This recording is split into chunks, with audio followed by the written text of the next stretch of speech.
네, 창비 4단원 4-1. 자, 설명문 하나 진도 나갑시다. 자, 제목 보니까 공간이 달라지면 사는 풍경도 달라질까?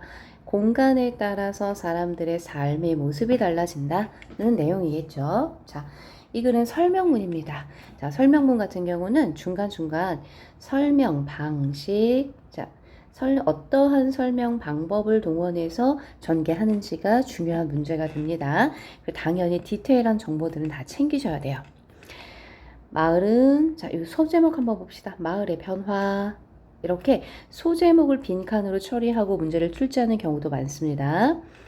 마을은 여러 집이 이웃하여 살아가는 동네, 곧 공동체의 촌락을 뜻한다. 자, 마을은 무엇을 뜻한다. 이게 바로 어떤 개념에 대한 정의, 개념, 이렇게 이야기할 수 있습니다. 과거의 살림집은 마당과 텃밭까지 포함하는 공간이었기에 생활의 영역은 마을까지 확장되었다.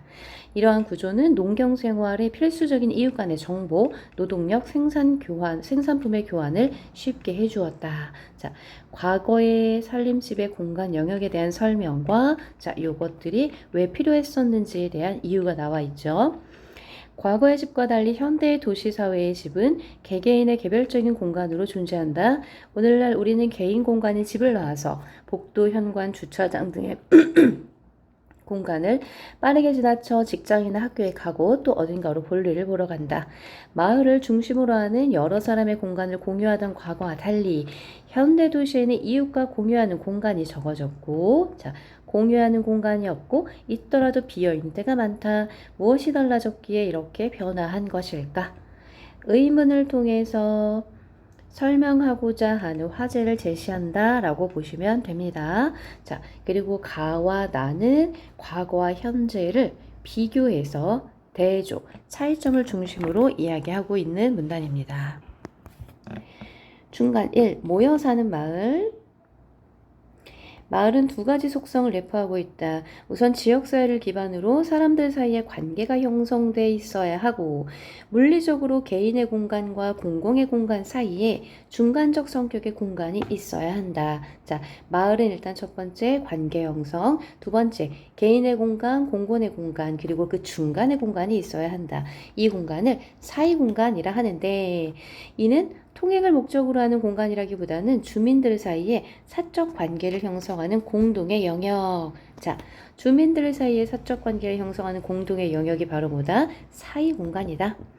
이 두 가지가 오랫동안 지속될 때 한 장소에 오래 머물러 사는 정주성이 형성이 된다. 자, 관계가 형성돼 있어야 하고 사이 공간이 있어야만 한 장소에 오래 머물러 사는 정주성이 형성이 됩니다. 자, 정주성에 대한 개념은 앞에 나와 있죠. 한 장소에 오래 머물러 사는 것. 이것은 집을 짓고 선택하는 과정과 밀접한 관계가 있다. 즉, 정주성은 집을 짓고 선택하는 과정과 관계가 있어요. 과거에는 개인이 자기가 살 집의 입지를 선정하고 목수와 상호협의하에 집을 지었다. 오랜 시간에 걸쳐 집들이 하나하나 들어차면서 마을이 생겨나고 사이사이를 따라 길이 저절로 만들어졌다.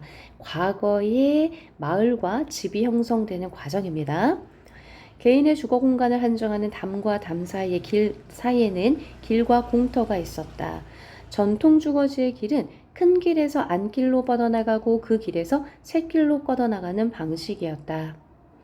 사람들은 길이 곧게 뻗는 것을 흉하게 여겼는데 특히 집으로 돌아오는 길은 곧바로 보이지 않도록 구부러진 형태여야 한다고 여겼다. 자, 구부러진 형태로 되어 있어야 길하다. 이거는 행운이 있다. 이런 뜻입니다. 또한 길이 큰 길 옆에 있는 건 역시 꺼린 탓에 전통 마을의 집은 실핏줄처럼 얽힌 불규칙적인 길을 따라 자연스럽게 자리하였다. 이런 까닭에 근대 이전의 전통 마을은 항상 구부러지거나 꺾인 불규칙한 형태의 골목길이 존재했고, 도시를 포함한 전통 주거지는 가로체계는 격자형 아닌 가지형으로 나타났다. 자, 가로체계라고 하는 이 가로는 뭘 얘기하는 거냐면 길과 도로를 뜻하는 단어입니다. 자, 그러면 격자형과 가지형이라는 게 무슨 뜻이냐? 이렇게 생겼다는 거예요. 큰 길이 쫙 뻗어 있으면 이 큰 길에서 다시 구부러지는, 다시 구부러지는, 다시 구부러지는 길이 있고, 또 여기서 가지를 뻗듯이 핏줄처럼 길이 이렇게 구부러져 있어서, 자, 정자형이라는 게 이렇게 구부러진 형태여서 집들이 이렇게 큰 길에서 보이지 않도록 숨어 있고 큰 길가에 바로 집이 있지 않다라는 얘기입니다. 과거에는 개인이 생활을 하는 집과 일을 하는 장소가 멀리 떨어져 있지 않았다. 그렇기 때문에 매일 두 공간 사이를 오가며, 그러니까 개인이 생활하는 집과 일을 하는 장소를 오가면서 다양한 일을 경험했다. 개인의 집과 집 사이의 거리도 가까워서 이웃과 친밀한 사회적 관계를 형성할 수 있었다. 자신의 생활 반경이 집 주변과 그 사이사이의 사람들과 마주치도록 구성된 공간을 마을이라고 불렀던 것이다. 방에서 나오면 마당이 있고 대문을 열면 골목길을 만나고 길을 돌고 돌아서 중심부로 나아갈 수 있었기 때문에 마을 안을 이동하다 보면 여러 경로를 자연스럽게 거칠 수밖에 없었다. 의도하지 않더라도 사람들과의 만남과 모임이 곳곳에서 발생하였고 흔히 말하는 커뮤니티가 형성되었다.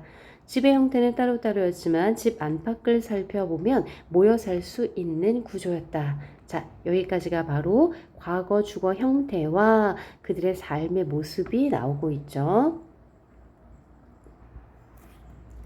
동질성과 사생활. 오늘날 대표적인 주거 형태인 아파트는 전통 주거 형태인 주택과 다른 특징을 보인다. 한 단위의 세대를 층층이 쌓아 배치하는 적층. 자, 적층이라는 게 바로 층층이 쌓았다 이 얘기입니다. 하나의 건물 내에 수평 또는 수직적으로 균열한 주거 공간이 밀집해 있고, 아파트, 수평, 수직, 자, 동일한 형태죠. 거기에 동질성을 지닌 거주자가 모여 사는 것이 한국식 공동주택이 지닌 특징이다.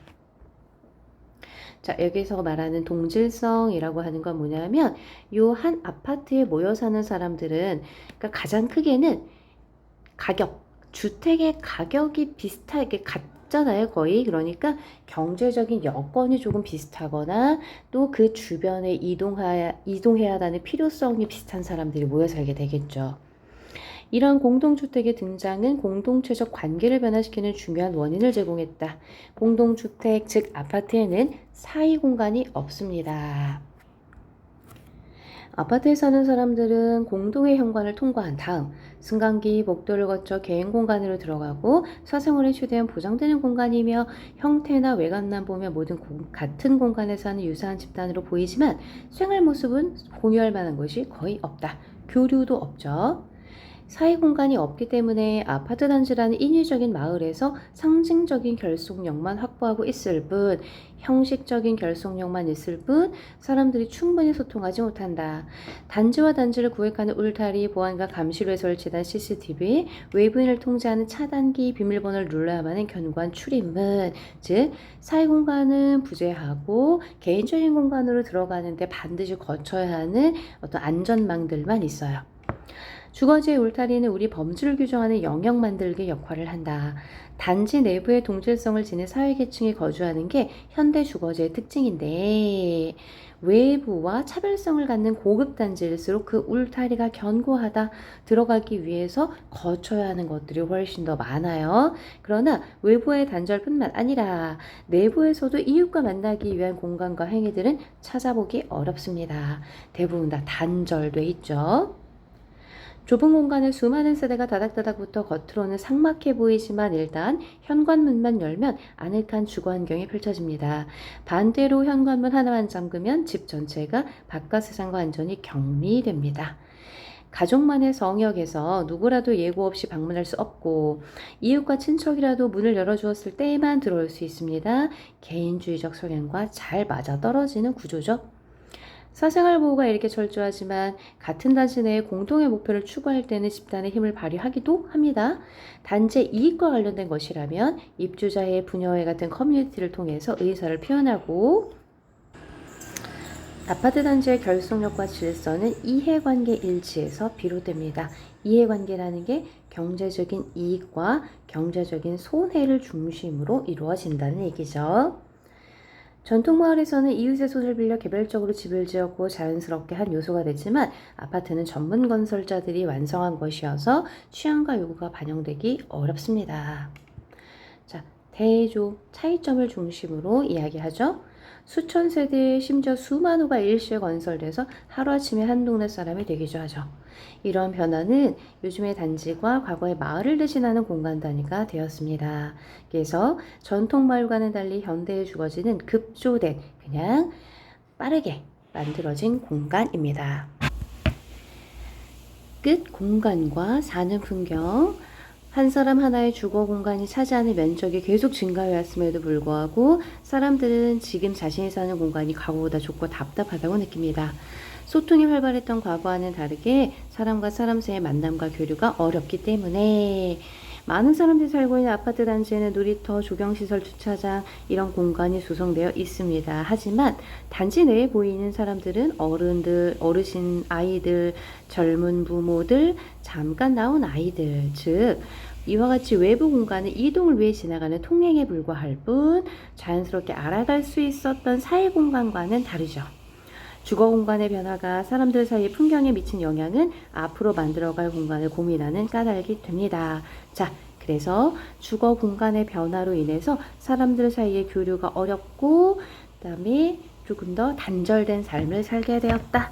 이렇게 마무리하시면 됩니다.